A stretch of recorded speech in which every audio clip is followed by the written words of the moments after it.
에스더 7장 1절에서부터 4절까지의 말씀입니다. 에스더 7장 1절에서부터 4절까지의 말씀, 우리 함께 한 목소리로 같이 봉독하겠습니다. 왕이 하만과 함께 또 왕후 에스더의 잔치에 가니라. 왕이 이 둘째 날 잔치에 술을 마실 때에 다시 에스더에게 물어 이르되, 왕후 에스더여, 그대의 소청이 무엇이냐? 곧 허락하겠노라. 그대의 요구가 무엇이냐? 곧 나라의 절반이라 할지라도 시행하겠노라. 왕후 에스더가 대답하여 이르되, 왕이여, 내가 만일 왕의 목전에서 은혜를 입었으며 왕이 좋게 여기시면 내 소청대로 내 생명을 내게 주시고 내 요구대로 내 민족을 내게 주소서. 나와 내 민족이 팔려서 죽임과 도륙함과 진멸함을 당하게 되었나이다. 만일 우리가 노비로 팔렸더라면 내가 잠잠하였으리이다. 그래도 대적이 왕의 손해를 보충하지 못하였으리이다 하니. 아멘. 우리 옆에 계신 분하고 함께 인사 한번 나누겠습니다. 사랑하고 축복합니다. 네, 사랑하고 축복합니다. 네, 한 번 더 인사하시죠. 오늘도 은혜 받는 예배 되십시오. 네, 오늘도 은혜 받는 예배 되십시오. 네, 반갑습니다. 오늘 여러분과 나누려고 하는 말씀의 제목은 소원의 크기, 은혜의 크기라고 하는 제목입니다. 요즘 우리가 계속해서 살펴보고 있는 이 에스더서에는 몇 가지 특징이 있다고 말씀을 드렸습니다. 첫 번째는 어디를 둘러봐도 하나님이라고 하는 단어가 없더라. 율법이라고 하는 단어도 없어서 사실은 이 에스더는 하나님 없이 살아가야 되는 그런 사람들을 위한 복음이기도 하다라고 하는 이야기를 드렸습니다. 또한 에스더는 우리가 이미 살펴보았던 에스라나 느헤미야하고는 조금 다르다. 포로로 끌려갔던 그 시대 이후의 이야기이지만 에스라와 느헤미야서는 끌려갔다가 다시 돌아온 사람들의 이야기입니다. 그러니까 마치 일제시대 때 사할린으로 도쿄나 이런 동경으로 이렇게 끌려갔다가 돌아온 사람들의 이야기입니다. 그러니까 얼마나 큰 은혜겠어요. 돌아와가지고 성전을 짓습니다. 또 돌아와가지고 성벽을 짓습니다. 그런데 돌아온 사람들만 있는 게 아니고 돌아오지 못한 사람들이 더 많다는 거죠. 그래서 지금도 사할린에 또 동경과 비롯한 일본에도 우리 민족들이 거기 많이 있잖아요. 그런데 이 돌아오지 못한 사람들은 당연히 이런 생각을 할 수밖에 없어요. 그럼 우리는 뭐냐 이거죠. 우리는 하나님의 역사로부터 배제되고 또 제외된 건가? 하나님 우리를 버리셨나? 당연히 돌아온 사람들에 비하면 돌아오지 못한 사람들은 당연히 그런 생각을 할 수가 있습니다. 그런데 오늘 이 에스더서는 하나님이 돌아오지 못한 사람들도 돌보시고 인도하신다. 그래서 하나님이 특별한 은총 가운데 지키시고 돌보시고 또 새롭게 역사하신다라고 하는 것을 이 에스더서는 우리에게 잘 보여줍니다. 그래서 아무리 큰 위기를 만난다 할지라도 믿음으로 사는 사람들은요, 그거 넉넉히 감당할 수 있습니다. 특히 갑작스럽게 생각하지 못했던 그런 순간에 자신과 함께 자신의 민족들이 이제 절체절명의 위기를 만나서 이제 죽을 수밖에 없는 그런 상황이었었는데 하나님이 그 위기 속에서도 지키시고 돌보셔서 새롭게 역전하시는 그런 은혜가 이 에스더서를 통해서 우리에게 전해지고 있지 않습니까? 물론 여러 사람들이 있지만 특히 이 에스더라고 하는 사람은 부모도 없이 삼촌의 손에 키워져서 잘 보면 곱게만 자랐지 무슨 뭐 드세게 세상에 있는 이 물정을 알지도 못하고 그런 사람이었다는 겁니다. 그런데 어떻게 그 사람이 민족의 운명을 바꿀 만큼 강력한 그런 리더로서의 역할을 감당하면서 이런 은혜의 역사를, 구원의 역사를 이루게 되셨는지 그건 참 지금 생각해도 신기할 노릇입니다. 그래서 이 에스더서를 우리가 공부하고 또 말씀을 나누면서 하나님, 우리에게 주어지는 어떤 상황이든지 그것이 비록 캄캄하고 암담할지라도 하나님 은혜 안에 있으면 소망이 있는 줄 내가 믿습니다. 또 그 일을 위하여 우리가 어떻게 감당해야 될지 알게 해 주십시오. 에스더도 처음부터 그렇게 태어난 인물이 아니잖아요. 그 위기 가운데서 이곳에 하나님이 허락하신 사명이 무엇인지 그 사명을 깨닫고 각성하고 준비하면서 3일 동안, 비록 3일 동안만이겠어요. 그동안에 되어졌던 여러 가지 일들을 겪으면서 자신의 마음을 단도리하고 준비하면서 그렇게 쓰임받기를 원했다고 하는 것이죠.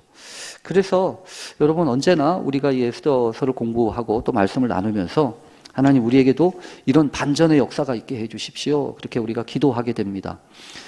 그런데 그 반전의 역사, 그런 역사는 이렇게 보면 우리가 하루아침에 일어나는 것 같지만 그렇지 않습니다. 우리가 잘 몰라서 그렇지. 우리가 몰라서 그렇지 하나님의 역사가 어떻게 흘러가고 어떻게 이루어지는지는 우리가 감히 알 수 없기 때문에 그때그때마다 주시는 하나님의 말씀과 또 하나님의 은총 앞에서 우리가 정신 차리고 잘 준비하면서 판단하고 기도해야 될 필요가 있다고 하는 거죠. 여러분 그런 점에서 우리가 모르는 게 너무 많아요. 우리가 알면 얼마나 알겠습니까? 모르는 게 너무 많죠. 그래서 여러분 지금 당장 어떤 게 유익한지 우리는 몰라요. 채색 옷을 아들한테 입히면서 자기 딴에는 최선을 다해서 사랑한다고 표현을 했지만 그 채색 옷 때문에 난리가 나지 않습니까? 그래서 형들한테 미움을 받고 팔려지게 되고 그러잖아요. 그러니까 지금 좋은 게 이게 끝까지 좋은 거냐라고 안 할 수 있어요. 그거 몰라요. 그런가 하면 그곳에서 겨우 살만하다가 그 보디발 누님 때문에 그 감옥에 던져져 가지고 얼마나 억울하게. 여러분 참 뭐라도 좀 해봤으면 문제가 아닐 텐데 억울하게 누명 쓰고 감옥에 들어갔잖아요. 그래서 참 운도 재수 되게 없는 이런 삶을 살 수밖에 없는 사람이 요셉이었는데 여러분 그게 가장 빠른 길이었잖아요. 그러니까 우리가 생각하는 거하고 달라요. 우리가 알고 있는 거하고 다르다고요. 그래서 오늘 여러분과 함께 하나님의 역사가 어떻게 이루어지는지, 하나님의 역사가 우리 가운데 어떻게 점점 분명해지는지를 다시금 생각하면서 무엇을 조심해야 되는지, 또 어떻게 준비해야 되는지를 우리가 이 말씀을 통해서 발견하고 깨닫게 되기를 간절히 바랍니다. 사실은 오늘 본문은요, 우리가 지금 기본으로 깔고 가고 있는 게 감리교 속회 공과잖아요. 근데 그 감리교 속회 공과에서는 없어요. 왜냐하면 감리교 속회 공과는 이제 한 번만 남았는데 사실은 6월 달은 이렇게 우리가 알지만 이렇게 5주가 있잖아요. 그러니까 한 주가 더 생긴 거예요. 한 주가 이 공과하고는 좀 차이가 나는 겁니다. 그래서 오늘은 제가 그 감리교 공과하고는 조금 다르게 이 말씀을 우리가 꼭 나누면 좋겠다라고 생각을 해서 공과에 없는 그 한 과를 만들어서 여러분과 함께 나누려고 합니다. 오늘 특히 말씀은 7장에서부터 시작되고 있지만 사실은 이 사건의 시작은 6장에서부터입니다. 그래서 6장을 잘 알아야 사실은 이 7장의 사건이 더 분명하게 드러난다는 거죠. 6장의 사건은 여러분 이렇게 시작합니다. 성경 제가 읽어보면 이렇게 시작해요. 그날 밤에 이렇게 시작합니다. 그날 밤에. 그러니까 그날 밤이 어떤 밤이냐 하면 하만이 모르드게를 잡아 죽이기로 작정하고 왕에게 가서 내가 저 모르드게를 우리 집에 달아놓은 저 장대에다가 달겠습니다. 이것을 허락받으러 가려고 했던 그날 밤입니다. 그런데 기가 막혀요. 왜 그러냐 하면 하나님이 하시는 거 보면 늦지도 빠르지도 않으세요. 오늘 성경에 보면 그날 밤에 모르드게를 잡아 죽이기로 작정하고 왕한테 가서 부탁을 하려고 했던 그날 밤에 마침 왕이 잠이 안 옵니다. 왕이 잠이 안 와요. 살다 보면 여러분 잠이 안 올 때도 있으시죠? 어떤 사람은 그냥 베개에 머리만 대면 주무시는 분도 계시고, 그날따라 이 잠이 안 오니까, 사실은 여러분 이 잠이 안 오면 이게 참 큰일입니다. 왜냐하면 잠을 자야 되는데 잠이 안 오면 어쩔 줄을 모르죠. 근데 오늘 이 왕도 그랬습니다. 자야 되는데 잠이 안 오니 그냥 이렇게 저렇게 하다가 신하에게 그래? 그러면 옛날에 있었던 일이나 좀 알자. 일기, 옛날에 써놓았던 일기를 좀 읽어봐. 이렇게 이야기를 합니다. 그런데 그렇게 옛날에 있었던 일기를 이렇게 읽어주다가 보는데 우연하게도 그 5년 전쯤에 있었던 사건이 하나 이렇게 툭 튀어나오는 거예요. 그 사건은 다른 게 아니라 모르드게가 역적 모의를 하고 왕을 죽이려고 했던 그 내시들을 알고 이렇게 에스더한테 이야기를 해서 그 역적 모의한 사람들을 이렇게 막은 거죠. 그러니까 그 당시만 해도 정말 큰 일을 한 겁니다. 그런데 그때 우리가 알잖아요. 그때 왕이 공로를 세웠으니까 포상을 하든지 무슨 뭐 고맙다고 하든지 이렇게 했어야 되는데 사실 그때 보면 그냥 아무 일 없이 지나가고 맙니다. 그러니까 이 사건은요, 모르드게라고 하는 사람이 그만큼 존재감이 없는 거예요. 그 당시 사람들이 그렇게 했으면 아니 여러분 어떻게 그냥 지나갑니까? 뭐라도 얘기를 하든지 뭐라도 포상을 했어야지. 근데 어찌된 일인지 왕이 그냥 지나가고 말아요. 근데 일기에는 기록된 거죠. 그러니까 여러분 그거를 지금 알고 나서는 왕이 그때 무슨 포상을 했냐? 아마 뒤늦게 아마 이 사람이 충청도에서 나온 사람인지 좀 느려요. 느리다고. 한참 지나서 그때 혹시 무슨 포상을 했냐? 그러니까 안 했는데요. 그래? 그럼 어떡하지? 뒤늦게 포상을 좀 어떻게 보상을 해야겠다는 생각이 드니까 그때 이 왕이 밖에 누가 있냐? 여러분 왕은 항상 그러잖아요. 밖에 누가 있냐? 이렇게 묻잖아요. 근데 마침 그때 누가 와 있었냐 하면 그 하만이라고 하는 사람이 너무 화가 나가지고 이 왕한테 가가지고 장대 그 모르드게를 좀 잡아 달겠습니다 라고 하는 허락을 맡으려고 온 거거든요. 그러니까 하만이 이렇게 있으니까 그래? 하만이 있냐? 하만 들어오라고 그래라 이러잖아요. 하만은 또 자기를 찾은 줄 알고 신나게 가서 찾으셨습니까? 이렇게 얘기했겠죠. 근데 여기서 참 기가 막힌 게 이거예요. 그 왕이 그 하만한테 하만 실은 말이야 내가 잠이 안 와가지고 이렇게 하다가 근데 내가 좀 누군가를 존귀하게 하려고 하는데 그 사람한테 어떻게 했으면 좋겠어? 이렇게 물어요. 그러니까 이 하만은 신하들 중에서 나만큼 존귀하게 될 사람이 누가 있냐? 저거 내 얘기지 라고 생각을 해서 하만이요 이렇게 얘기합니다. 아 그렇습니까? 아 임금님 그러면 임금님이 입는 옷을 좀 입히시고 또 임금님이 왕이 타시는 마차에도 좀 태우시고 성경에 보면 그렇게 써 있어요. 까짓것 인심 쓰시는 김에 왕이 쓰시는 그 왕관도 좀 한번 씌워주셔서 그대로 이렇게 그리고 제일 뛰어난 신하를 시켜가지고 왕이 존귀하게 하는 사람은 그렇게 왕이 존귀하게 하기를 기뻐하는 사람은 이렇게 할 거야 라고 하는 이야기를 하면서 퍼레이드를 시키시라고. 여러분 그때까지만 해도 무슨 일이 벌어질지 하만은 몰랐어요. 다 그게 자기 얘기인 줄 알았다고요. 그러니까 여러분 얼마나 웃겨요? 그런데 그 얘기가 결국 나중에 알고 보니까 모르드게를 그렇게 하라는 거잖아요. 아마도 여러분 이 모르드게가 그렇게 해야 될 거라고 하는 얘기를 나중에 알았던 하만이 얼마나 기가 막혔을까요? 근데 사실은 이 이야기가 단순하게 우연하게 된 것처럼 보여지지만 성경을 잘 곰곰이 씹어보면 이런 일이 일어난 건 참 기가 막혀요. 왜냐하면 여러분 이 불면증이라고 하는 게 그게 시도 때도 오는 게 아니잖아요. 근데 어떻게 그날 밤 그렇게 잠이 안 와가지고 잠이 안 온다고 여러분 일기를 읽는 사람이 그렇게 많지 않잖아요. 잠이 안 오면 뭐 술을 먹든지 아니면은 제가 술을 먹는 건 아니에요. 오해하시면 안 돼요. 아니 술을 먹든지 아니면 뭐 테레비를 보든지 뭘 보든지 그러면서 시간을 보낼 거 아니겠습니까? 근데 참 이 왕이 이상해요. 그 지루한 시간을 보낼 다른 방법도 아니고 일기를 읽어요. 여러분 설령 일기를 읽는다고 해요. 근데 일기를 읽는다고 하는데 그 많은 일기 분량 가운데서 어떻게 그렇게 그날만 그렇게 읽는 것을 또 찾아서 읽냐고요. 아니 그리고 여러분 그렇게 읽고 또 읽어서 듣는다고 그래요? 그러면 그랬나 보다 라고 이야기하고 지나갈 것이지 왕이 또 갑자기 뒤늦게 그때 혹시 무슨 포상을 했냐? 이걸 어떻게 묻냐고요. 그러니까 또 왕이 그렇게 묻는데 대답 안 할 수가 없으니까 그때 아무 일도 안 했습니다. 그러니까 이제 와서라도 이제 뭘 해줘야지라고 하는 생각을 또 먹게 되잖아요.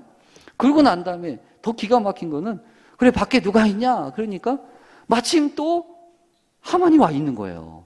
하만은 사실 그 왕을 만나서 모르드게를 잡아 죽여도 되냐고 하는 허락을 맡으려고 온 거거든요. 그러니까 있잖아요. 하만이 대단한 사람입니다. 그 늦은 시간에 왕을 찾아와가지고 그 좋은 일도 아니고 그 나쁜 이야기를 허락을 맡으려고 했으니 왕은 잘 나가는, 이 하만은 잘 나가는 사람이고요. 모르드게는 형편없는 사람입니다. 무시해도 될 만한 그런 사람이었던 거예요. 그런데 여러분, 그게 영원하지 않습니다. 하루아침에 바뀝니다.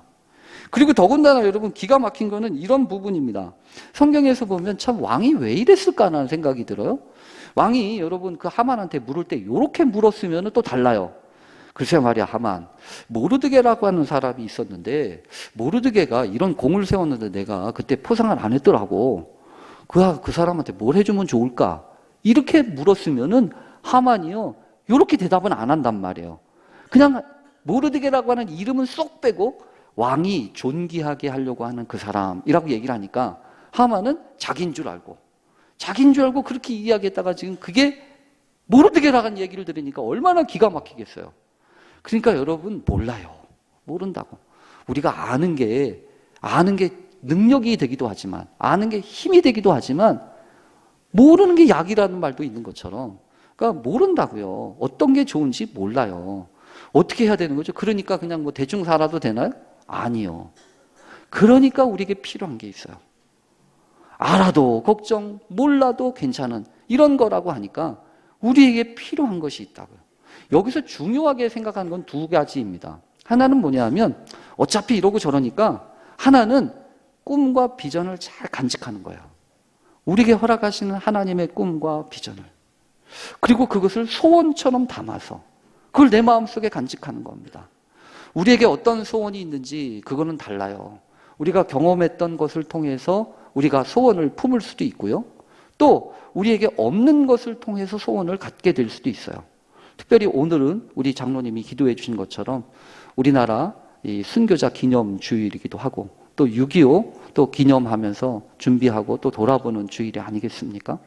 참 우리 민족 가운데 이 동족 상잔의 비극처럼 안타까운 게 없지요. 아직까지도 대치하고 있는 상황에서 뭐 지금은 더더욱이나 저 북한의 그 김일성 정권의 그 가족들이 이제까지 난리를 치는 것을 보면 어떻게 가만히 있어요. 점점 더 이 갈 길은 요원한 이런 상황에서 우리나라의 소원은, 우리의 소원은 통일, 이러면서 불렀던 노래도 있지 않습니까? 그러니까 이 소원이라고 하는 것은 우리에게 정말로 우리들의 현실과 또 우리가 경험하는 모든 고난과 모든 시련을 다 이게 해결할 수 있는 그런 주제가 바로 이 소원입니다. 그래서 우리들은요, 꿈이든 소원이든 그것을 자꾸만 키우고 강화시키는 그런 삶을 살아요. 사실은 우리의 미래를 바꿀 수 있는 중요한 것 가운데 하나가 그런 소원입니다. 그런 꿈을 품는 거예요. 내게 있어서 그런 꿈과 소원을 품는다고 하는 것은 미래를 위해서 지금 현실을 잘 견디고 인내하고 준비한다는 의미가 있지 않아요. 그래서 우리 민족에게 이런저런 시련과 고난의 의미는요, 그것이 사명이 될 수 있음을 기억해야 합니다. 하나님이 허락하시는 사명은요, 내게 남들보다 더 많이 주신 것이 사명이 될 수도 있어요. 그래서 남들은 잘 못하는데 나는 잘하는 재능이 있거나 능력이 있으면 그 달란트가 사명이에요. 그런가 하면 남들은 없었는데 나만 혹시 당하는 고통이 있습니까? 그러면 그 고통도 사명과 연결이 돼요. 그래서 여러분, 성경에 고통이라고 하는 단어가 처음 나오는 거 제가 참 눈 씻고 찾아봤는데 기가 막힌 것은요, 성경에 고통이라고 하는 단어가 처음 나오는 곳이 창세기 3장인데 범죄한 아담과 하와에게 심판하시듯 이 죄의 삭스로 말미암아 이 정죄하시는 가운데서 하나님이 하와에게 내가 잉태하는 고통을 크게 더하리니, 이때 이 고통이라는 단어가 나오거든요. 근데 하나님은요, 하나님의 마음이 그렇다는 거예요. 잘못해가지고 죄를 저질러가지고 고통을 받아야 되는데 그 고통조차 하나님은 그냥 아무 의미 없는 고통을 주시지를 않으시는 거예요. 그래서 처음에 주셨던 고통조차 잉태하는 고통이래요. 그러니까 저는 그렇게 분명히 믿습니다. 우리가 겪는 모든 고난과 모든 고통은 그냥 고통으로 끝나지 않습니다. 오히려 그 고통을 어떻게 받아들이고 어떻게 그것을 잘 경작하느냐에 따라서 그게 잉태하는 능력이 되기도 한다고요. 그래서 분명히 있죠. 우리에게 있었던 여러 가지 고난은 그것이 뒤집으면 그게 사명이에요. 그러니 여러분, 뭐가 좋은지 뭐가 나쁜지 모르는 겁니다. 오늘 성경 본문은 그런 일이 있고 난 다음에 두 번째 있었던 이 잔치의 이야기입니다. 이미 벌써 이 왕을 이 에스더가 여러 가지로 만나면서 내가 왕을 위해서 잔치를 준비했으니까 좀 와주세요. 벌써 두 번이나 그러고 있지 않습니까? 그러는 동안에 이 임금은요, 왕은요, 제가 도대체 왜 그러는지 모르는 거예요. 아니, 무슨 필요한 게 있냐? 나라의 절반이라도 내가 줄게. 너 말을 해봐. 너의 소원이 뭐냐? 벌써 이렇게 이야기를 한 지가 벌써 오늘 성경까지 얘기하면 세 번째 얘기하는 겁니다. 잘 보면 첫 번째, 이 3일 동안 금식하고 기도하면서 부르지도 않는데 나가가지고 이 왕이 깜짝 놀라서 뭐 원하니? 너 뭐 원하냐? 네 소원이 뭐냐? 라고 하면서 첫 번째가 말했고요. 두 번째는 그러시지 말고 내가 왕을 위해서 잔치를 준비했으니 오세요. 그 잔치에 갔잖아요. 그 잔치에 갔는데 그러면 내가 뭘 해줄까? 또 물었다고요. 근데도 그때도 이 에스더는요, 내일 한 번 더 잔치를 준비할 테니까 내일 좀 와주세요. 이러잖아요. 그러니까 자꾸 뭔가 뜸을 들이는데 뭐 때문에 뜸을 들이는지를 몰라요. 왜 그러고 있는 걸까요? 지금 에스더가 그래서 그런 점, 에스더의 본문을 보면서 우리가 알 수 있는 것은 어떤 요구와 어떤 소원이 있든지 그 소원과 요구를 푸다닥 해치우고 끝나는 게 능사가 아니라는 겁니다. 오히려 관계가 더 소중하고 또 그런 일들을 통해서 하나님은 여러 가지 일들을 함께 이루시기 때문에 그래서 우리는요, 적절한 시간, 필요한 때까지를 잘 기다려서 그 일들을 감당할 필요가 있습니다. 혹시 여러분 그 임계점이라든지 티핑 포인트라고 하는 말들을 들어보신 적이 있습니까? 이때는 뭐냐면 어떤 작은 변화가 갑자기 큰 영향을 끼치게 되어지는 어떤 임계점, 그 순간을 뜻한 때가 바로 임계점이나 이 티핑 포인트를 얘기를 해요. 그러니까 마치 여러분 평소에는 별일 없는데 그냥 가만히 있다가 어느 한순간 확 달라지는 거죠. 그럴 때가 바로 그런 때인데 그런 그 티핑 포인트에 임할 때는요, 세 가지 특징이 있대요. 어떤 특징이 있냐면 첫 번째는 예측 불가능성입니다. 예측할 수가 없어요. 언제 그런 일이 있는지, 언제 그렇게 될지 몰라요. 뭐 병도 그렇잖아요. 평소에는 그냥 속임만 이러다가 평소에는 뭐 열만 조금 나다가 어느 순간에 확 달라지는 거죠. 그게 예측할 수가 없어요. 두 번째는 돌이킬 수가 없어요. 그런 일이 시작되잖아요. 그러면 다시 이렇게 돌이킬 수가 없다고요. 그러니까 이게 불가역적인 겁니다. 그런가 하면 연쇄 반응이 일어나요. 세 가지 특징이래요. 그러니까 어떤 일이 벌어지면 그 한 가지만 있는 게 아니라 자꾸 다른 일들이 자꾸 연쇄적으로 반응이 일어나는 겁니다. 근데 어쨌든 지금 7장이 바로 그런 사건이에요. 이 에스더의 7장은 그동안에 있었던 모든 것들이 쌓였다가 지금 팍 터지는 순간입니다. 근데 그 터지는 순간에 이 왕이 다시 묻잖아요. 뭐라고 묻냐면 도대체 너의 소원이 뭐냐? 네가 뭘 원하냐? 나라의 절반이라도 줄게. 라고 이야기를 할 때 오늘 성경에 보면 이 에스더가 다시 분명하게 이야기합니다. 근데 여러분 에스더가 말하는 걸 잘 보세요. 에스더가 말하는 태도나 방식을 잘 들어보세요. 뭐라고 얘기하냐면 왕이여, 내가 만일 왕의 목전에서 은혜를 입었으며 왕이 좋게 여기시면 내 소청대로 내 생명을 내게 주시고 내 요구대로 내 민족을 내게 주소서. 여러분 에스더가 말하는 거에 보면 자신의 소원이나 요구가 먼저입니까? 아니면 그 앞에 뭐가 있습니까? 앞에 뭐가 있죠?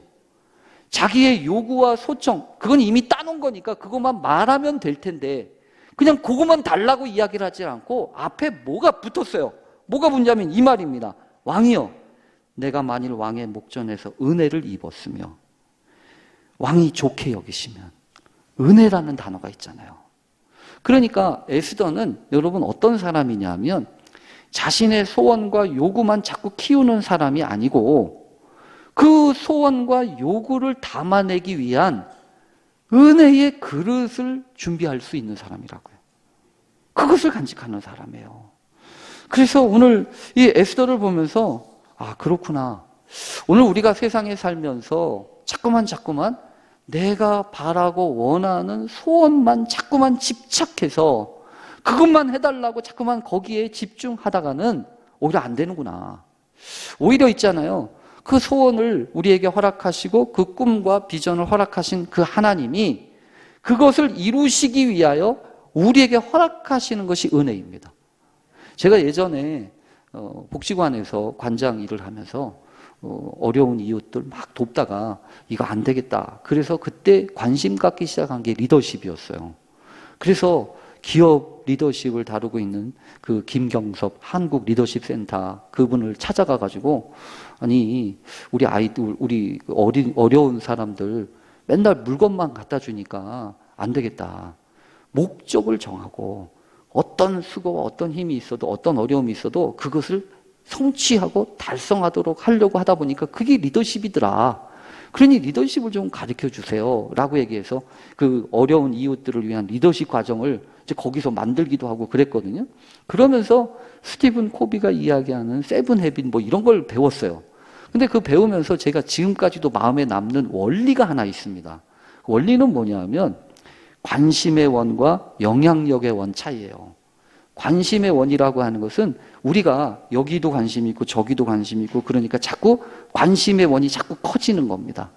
이렇게 살다 보니까 뭐 교육에도 관심이 있고 또 정치에도 관심이 있고 또 이런저런 경제에도 관심이 있으니까 관심이 있으면 여러분 어떻게 되죠? 자꾸 찾아봐요. 어떻게 되나 안 되나 이거 해야 되나 저거 해야 되나 자꾸 관심이 있으니까 관심의 원이 자꾸 커지는 거예요. 근데 그 리더십 센터에서는 그 얘기 하더라고요. 아무리 관심의 원이 커봐야 달라지지 않는다는 겁니다. 세상은 관심의 원으로 달라지지 않는데요. 뭘 얘기를 하냐면 영향력의 원을 키워야 된대요. 영향력의 원에 집중해야 된대요. 영향력의 원이라고 하는 거는 다른 거 다 둘째치고 내가 마음 먹고 내가 거기에 힘을 쓰고 내가 거기에 전심을 다하면 내가 바꿀 수 있는 거. 그게 영향력의 원이라는 거예요. 그러니까 여러분 잘 보세요. 세상 돌아가는 거나 이런 거에 대해서는 아주 박사야. 다 알아. 남들은 모르는 것도 다 알고 있어요. 그런데 삶이 바뀌냐고요? 안 바뀌어요. 아는 건 많은데 자신의 삶을 보면 자신의 삶조차 하나 바꿀 수가 없어서 쩔쩔매고 어려워하잖아요. 그러니까 중요한 거는요, 관심의 원이 아니에요. 영향력의 원이지. 근데 저는 오늘 말씀을 보면서 영향력의 원이 꿈과 이 비전의 영역이라고 한다면 이거는 꿈과 비전의 영역이기도 하지만 더 중요한 게 있다는 거예요. 그게 은혜의 영역이에요. 은혜의 크기예요. 그래서 여러분 우리는 세상을 살 때 꿈과 소망을 가지고 내 영향력에 집중하지만 사실은 그거 가지고도 하나님의 역사, 하나님의 은총 우리가 어떻게 알아요? 그래서 우리에게 필요한 게 있다고요. 은혜예요. 하나님의 은혜가 우리 가운데 임해야 사실은 작든지 크든지 그것을 통해서 하나님의 은총이 흘러간다고요. 그래서 오늘 성경을 보면서 여러분 그런 마음을 들었어요. 하나님, 은혜가 임해야 우리의 부족함을 채우고도 남겠군요. 사실은 여러분 그렇잖아요. 만나가 은혜의 원리 아니에요? 또 방주가 은혜의 원리 아니에요? 다 보면 은혜의 원리로 하나님의 역사는 이루어집니다. 많이 거둬도 남은 거 없고 적게 거둬도 모자라지 않는 거. 그게 만나의 원리인데 그 만나의 원리는 은혜의 원리예요. 그리고 여러분 아시잖아요. 내 사이즈, 내 기준만 가지고 한다면 8명 겨우 살고 말고 그 사람의 것만 있으면 돼요. 근데 이 노아에게 하나님이 방주를 지으라고 하셨고 방주의 사이즈는 어마어마한 하나님의 그 은총을 담아내기에 족한 그 사이즈였잖아요. 그러니까 여러분 성경에서 보면 작든지 크든지 그건 문제가 안 됩니다. 여러분 아시죠? 보리떡 5개, 물고기 2마리. 이거는 성인 혼자 먹으면 다 끝나버릴 양이에요. 근데 그것을 주님이 붙들고 기도하시면서 나누어주기 시작하니까 5,000명 되는 이상 되는 많은 사람들을 먹이고도 12광주리를 남을 정도로. 그러니까 사이즈의 문제 아니에요. 어떤 사이즈가 되든 꿈의 사이즈, 이 비전의 사이즈가 문제가 아니라 하나님이 허락하신 은혜가 우리 마음 가운데 어떻게 임할 것인가. 이게 문제예요. 그런데 이 은혜를 흐르게 하려면 뭘 해야 되냐고요. 은혜를 흐르게 하려면. 여러분 다른 거 없어요. 내 민족 내게 달라고 구해야 합니다.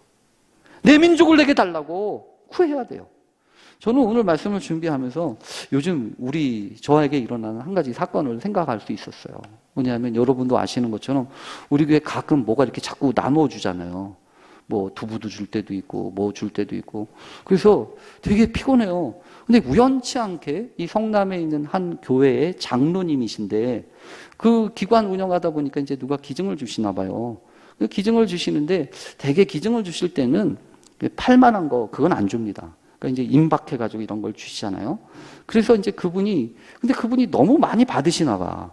그러니까 이제 혼자 감당하기가 어려우니까 어떻게 저를 알고 저한테 목사님 이걸 좀 가져가서 나누세요. 그거 저한테 줘요. 그러면 처음에는 제가 이제 가져오는데 자꾸 하다 보니까 이거 목사가 할 일이 아닌 것 같아. 그리고 이렇게 해봐야 좋은 말도 잘 안 듣고. 왜냐하면 저도 좀 불편하고요. 왜냐하면 좋은 거, 값비싼 거 이렇게 주면 좋은데 아니니까 그래도 이거 좀 받아가시는 분들한테 미안하다 이런 생각도 들고 그래서 한편으로는 안 합니다. 이제 못 하겠습니다. 이랬어요. 근데 어느 날 그 장로님이 저한테 그런 얘기를 하더라고요. 목사님, 저도 힘들어요.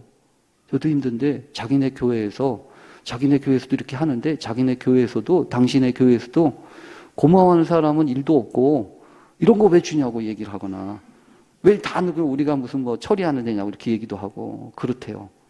그래도 어떡해요, 목사님. 주신 거니까 감사하게 나누려고 생각하고 있어요. 이렇게 얘기를 하는데 제가 그분의 마음을 제가 알겠더라고요. 그래서 주세요. 제가 그랬어요. 근데 가지고 와서도 사실은 걱정이죠. 그렇잖아요? 그런데 오늘 제가 그랬어요. 그거 몇 개 가져오는 것도 이렇게 걱정이 많은데 민족을 달라고 하는 이 에스더는요, 그게 편안한 마음이었겠냐고요. 저는 절대로 편안한 마음 같지 않아요. 이미 죽을 날짜 받아들고, 그리고 그래 봐야 뭐 민족이 자기의 뭐 공로를 알겠어요? 뭐 하겠어요? 근데 뭐 하려고 달라고 하냐? 그러니까 민족을 달라고 하는 것은요, 이런 얘기예요. 내 사명을 내가 달라고 하는 거죠. 남들한테 욕먹어도 내가 감당할 일을 내가 담당하겠습니다. 이 얘기예요. 여러분 언제나 그렇습니다. 오늘도 여러분한테 초콜릿을 드릴 거예요. 왜 이런 거 줬냐고 얘기하지 마시고 생각해 보니까 그래요. 감사함으로 받아서 또 기쁨으로 나누면 그게 은혜가 흘러가는 거지. 불편하신 분은 안 가져가셔도 돼요. 그러나 기억하세요. 하나님의 은혜가 우리 가운데 있고 그것을 통해서 나누면서 하나님의 은혜를 흘려보내는 거지. 여러분, 때로는 힘들고 어려워요. 그런 건 나한테 주지 마세요. 쟤한테 주세요. 이렇게 얘기하지 마시고. 이게 내가 보이고 나한테 보였다고 한다면 그 내 은혜예요. 우리 교회 권사님 한 분이 지난 주간에 그런 일을 하셨어요. 갑자기 호수를 한 45m, 50m를 그걸 사오셔가지고 가져오셨어요. 왜 사오셨냐고 봤더니 집사람이 이제 물을 아침마다 주는데 호수가 좀 짧았나 봐요. 그러니까 이제 물 주다가 저쪽 안 가는 때는 이제 물 갖다 길어가지고 이제 짜는데 이 권사님이 그걸 보시더니 혀를 치치긋지 않는 거예요. 그 호수를 좀 긴 거 사다가 좀 갖다 이으면 저거 될 텐데. 근데 지난 주간에 그랬잖아요. 그렇게 보이는 사람이 하는 거라고. 보이는 사람이 하는 거라고. 그랬더니 그 권사님이 직접 사오셨어요. 여러분, 그런 게 은혜를 나누는 거예요. 눈에 보이는 거 왜 이런 식으로 하냐고 하면은 거기서 끝나요. 그러나 부족하지만 연약하지만 내가 채우면 되지. 그러면 그게 은혜의 기회가 된다고. 그런 은혜를 온전히 누리고 또 경험하는 우리 모든 교회 되시기를 간절히 축원합니다. 우리 잠깐 기도하겠습니다. 하나님, 소원의 크기는 크게 하면서 은혜의 크기는 쥐꼬리만게 하고 있습니다. 주여 우리를 불쌍히 여겨 주시옵소서. 소원보다 하나님의 은혜가 훨씬 큼을 기억하며 그 은혜의 사람 되게 해 주옵소서. 예수님의 이름으로 기도합니다. 아멘.